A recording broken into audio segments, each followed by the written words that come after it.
So welcome to Praveen education institute. Already நம்ம மே 25 current affairs வரையும் நம்ம பார்த்தாச்சு. ஸோ இன்றைக்கி நம்ம பார்க்க போகிறது மே 26 கரண்ட் அஃபேர்ஸ். வாங்க வீடியோக்குள்ளே போகலாம். ஃபஸ்ட்டு ஷார்ட் அண்ட் கிறிஸ்பாக நான் முடிச்சிடுறேன். இந்தியாவின் பொருளாதாரம் மதிப்பு $4 ட்ரில்லியன் சுமார் ரூபாய் 340 லட்சம் கோடி உயர்ந்துள்ளது. ஜப்பானை பின்னுக்கு தள்ளி உலகின் 4வது மிகப்பெரிய பொருளாதார நாடாக இந்தியா உருவெடுத்துள்ளது. அடுத்த 2.5 முதல் 3 ஆண்டுகளில் உலகில் 3வது பெரிய பொருளாதாரம் மதிப்பு கொண்ட நாடாக 2028 இந்தியா உருவெடுக்கும் என IMF தெரிவித்துள்ளது. வளர்ச்சியடைந்த பாரதம் 2047 என்ற இலக்கை நிச்சயம் இந்தியா அடையும் என்று PVR சுப்பிரமணியம் சுமன் புதுடெல்லியில் தெரிவித்தார். ஸோ இப்போ இதை கேட்கும்போது ஹாப்பியாக இருக்குது, கரெக்டாக இல்லைங்களா? அதாவது இந்தியா ஜப்பானை பின்னுக்கு தள்ளி உலகின் 4வது மிகப்பெரிய பொருளாதார நாடாக இந்தியா உருவெடுத்துள்ளது. இது வரக்கூடாது, ஓகேவா? சரி, பாருங்களேன். அதாவது ஃபஸ்ட்டு பார்த்திங்கன்னா இப்போ என்ன இருக்குன்னா US இருக்குது. அடுத்தது யார் இருக்கா அப்படின்னா சைனா இருக்காங்க. அதுக்கப்புறம் யார் இருக்கா அப்படின்னா ஜெர்மனி இருக்காங்க.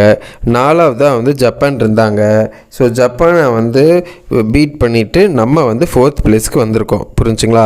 இதுவே இந்தியா 2014 10வது இடத்துல இருந்துச்சு, புரிஞ்சுங்களா? இப்போ நம்ம 2025 4th பிளேஸ்க்கு வந்திருக்கோம், கரெக்டாக? ஸோ இது ஒரு ஹாப்பி நியூஸ். இந்த PVR சுப்பிரமணியம்னு சொல்லிட்டு இங்கே ஒன்று இருக்குது பார்த்தீங்களா? இந்த PVR சுப்பிரமணியம் யாருன்னு தெரியுமா? இந்த PVR சுப்பிரமணியம் யார் அப்படின்னா நம்மளோட நித்தி ஆயோக்கோட CEO, ஓகேங்களா? அது நமக்கு கேட்பாங்க கண்டிப்பாக. அடுத்து, கேரளத்தில் கவிழ்ந்தது சரக்கு கப்பல். நடுக்கடலில் பல கிலோமீட்டர் சுற்றளவு எண்ணெய் கசிவு. இந்த கப்பல் லைபீரியா, ஓகேவா? இது என்னென்னா லைபீரியா நாட்டை சேர்ந்த கப்பல், ஓகேங்களா? இந்த கப்பலின் பெயர் MSC எலைசா. ஸோ ஒரு சரக்கு கப்பல் ஒன்று வந்துச்சு, நம்ம கேரளா கொச்சின் இருக்குது பார்த்தீங்களா, அங்கே கவுந்துருச்சு. எண்ணெய் கசிவு சுமார் பல கிலோமீட்டர் சுற்றளவு ஃபுல்லாமே எண்ணெய் கசிவு நடந்திருக்குன்னு சொல்கிறாங்க. அந்த கப்பல் பேர் என்ன அப்படின்னா MSC எலைசா, ஓகேவா? அது ஒன்று. அப்புறம் இது லைபீரியா நாட்டை சேர்ந்தது. இது தமிழில் தப்பாக வந்திருக்கு, ஓகேங்களா? Liberia, okay. அடுத்தது, இது கண்டிப்பாக ஒரு முக்கியமான செய்தி. ஆயுஷ் மருத்துவத்திற்கு சர்வதேச அங்கீகாரம் உலக சுகாதார அமைப்புடன் இந்தியா ஒப்பந்தம். ஸோ உலக சுகாதார அமைப்பு அப்படின்னா WHO, ஓகேவா? ஸோ அப்போ WHO கூட நம்ம ஒரு ஒப்பந்தம் போட்டிருக்கோம்.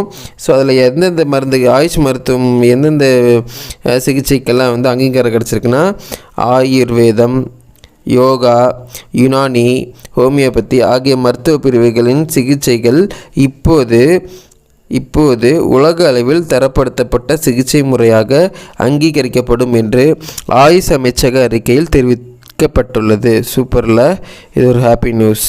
அடுத்தது பார்க்கலாம். சத்திய தர்மசாலை 159வது ஆண்டு தொடக்க விழா கடலூர் தொடக்க விழா நடந்திருக்கு, ஓகேவா? ஸோ சத்திய தர்மசாலை அப்படிங்கிறதுனாலே உங்களுக்கு யாரை சொல்கிறாங்கன்னா வள்ளலார் தான், ஓகேவா? சரி, இப்போ பார்க்கலாம். கடலூர் மாவட்டம் வடலூர் வள்ளலார் தெய்வ நிலையத்தில் சத்திய தர்மசாலையின் 159ஆம் தொடக்க விழா ஞாயிற்றுக்கிழமை நடைபெற்றது. வடலூரில் அருள் பிரகாஷ் அவர்கள் வைகாசி மாதம் 11ஆம் தேதி 23/5/1867 சத்திய தர்மசாலையை நிறுவினார். கண்டிப்பாக இது ஒரு முக்கியமான ஒரு தகவல், சரியா? ஸோ இது எந்த புக்லேயுமே கிடையாது, நம்ம நியூஸ் பேப்பரில் வந்திருக்கு பாருங்களேன். 23/5/1867. ஸோ அதை கொண்டாடுற விதமாக என்ன பண்ணியிருக்காங்க அப்படின்னா சன்மார்க்க கொடியேற்றம் நடந்ததுன்னு சொல்கிறாங்க. அதாவது என்னென்னா அங்கு சன்மார்க்க கொடியேற்றம் நடந்தது என்றைக்குன்னா இப்போ கொண்டாடியிருக்காங்க 2025, ஓகேவா? ஸோ மே 23ஆம் தேதி கொண்டாடியிருக்காங்க. 1. 2வது, இது எத்தனாவது ஆண்டு விழானா 159வது ஆண்டு விழா, அதுதான், வேறு ஒன்றும் கிடையாது. எஸ்.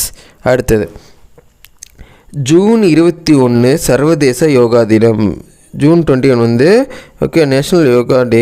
ஸோ அதை என்ன சொல்கிறாங்கன்னா ஆந்திர மாநிலம் விசாகப்பட்டினத்தில் இந்திய பிரதமர் தலைமையில் கொண்டாடப்பட்டதுன்னு வந்திருக்கு, தப்பு. கொண்டாடப்பட உள்ளது. யார்? பிரதமர் நம்ம மாண்புமிகு மோடி அவர்கள். சரி, அடுத்தது ஃபைனல். உலக அதிசயங்களில் ஒன்றான தாஜ்மஹால் வளாகத்தில் ட்ரோன், இது தப்பாக வந்திருக்கு. ட்ரோன் எதிர்ப்பு பாதுகாப்பு அமைப்பை நிறுவ முடிவு எடுக்கப்பட்டுள்ளது அப்படின்னு சொல்லிட்டு இந்த செய்தி முடியுது. ஸோ அதோட இந்த கரண்ட் அஃபேர்ஸ் எல்லாமே முடிஞ்சிருச்சு. ஸோ வழக்கம் போல் இந்த வீடியோ உங்களுக்கு பயனுள்ளதாக இருக்கும்னு நான் நம்புகிறேன். ஸோ எண்ணியே முடிதல் வேண்டும் சொல்லிட்டு இந்த வீடியோவை நான் முடிக்கிறேன். லைக் பண்ணுங்கள், ஷேர் பண்ணுங்கள், சப்ஸ்கிரைப் பண்ணுங்கள். தேங்க்யூ.